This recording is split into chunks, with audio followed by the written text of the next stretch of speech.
We have trillions of dollars now, 11 trillion and counting, exiting the fossil fuel complex because it's collapsing in real time, and solar and wind are now cheaper, and the costs are plunging even cheaper and cheaper, as well as the batteries and everything else.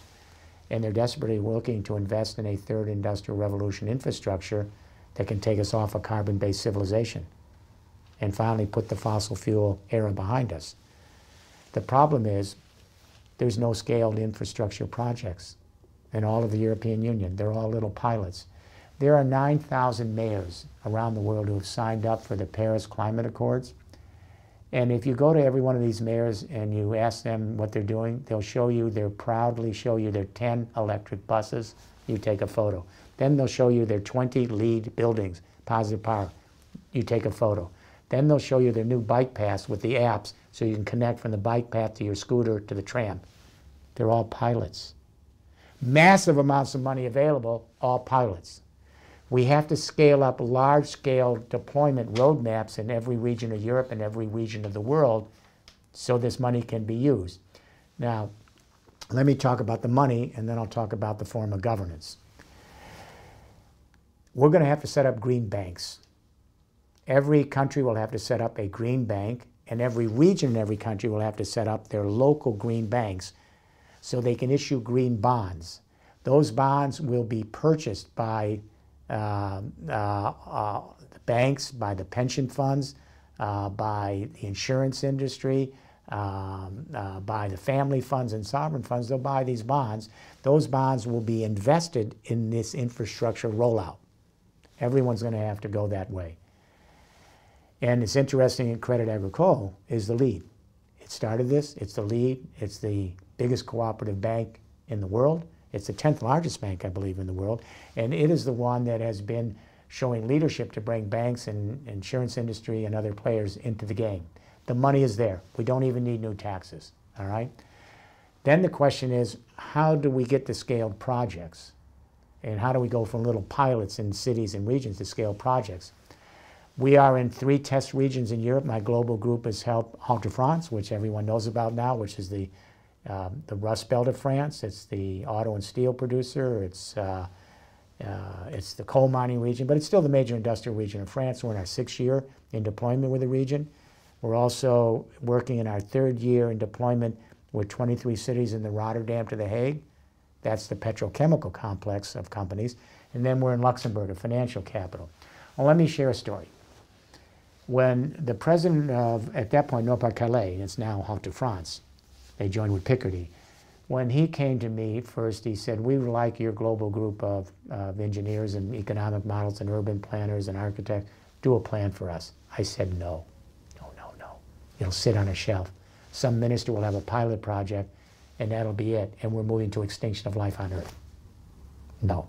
But I said, if you want to go back to the region and you engage every mayor across every political party of every city, every chamber of commerce, every economic development corporation, every NGO, every university, the whole region, then come back.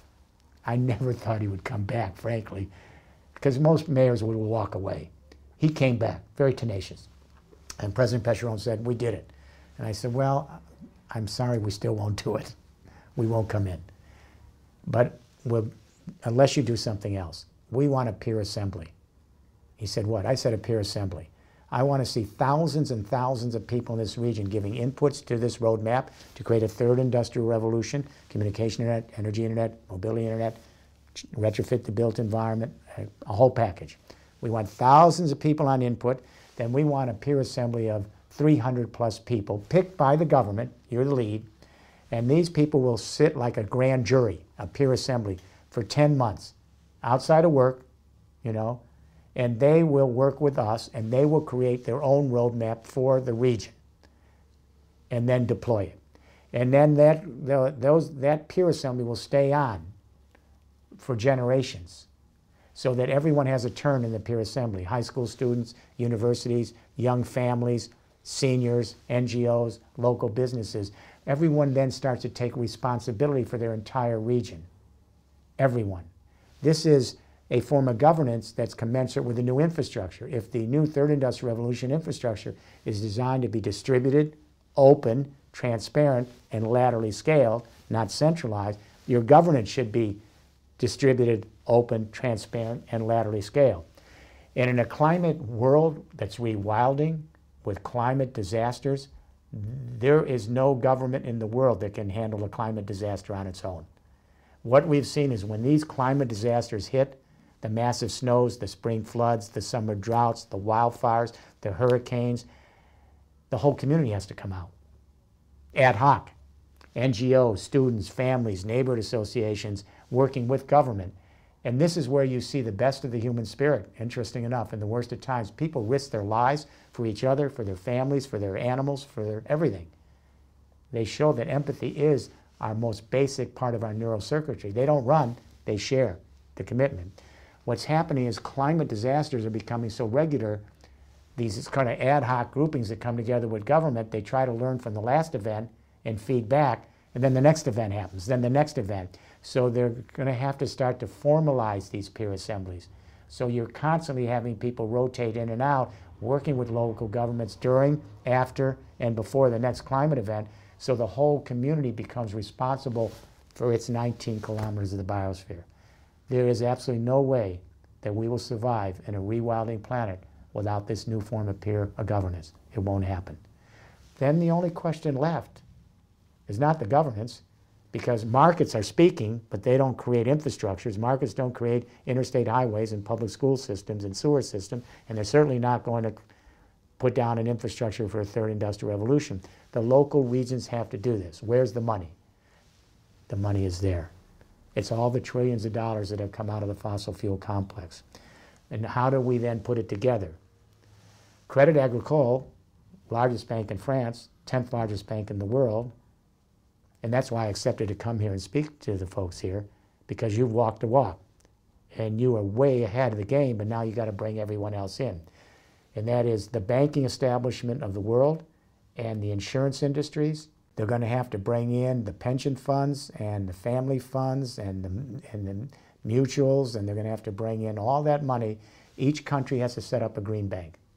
I'm here at a conference today. You have green banks coming in from around the world. You started this, Crédit Agricole.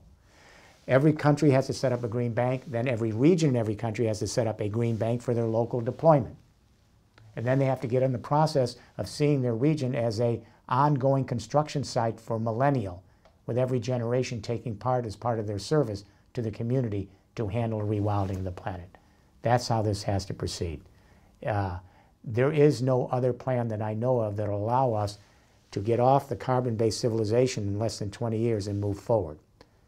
Having said all this, let me finally address the question of what beyond economics, infrastructure, and money is what we need to make this happen.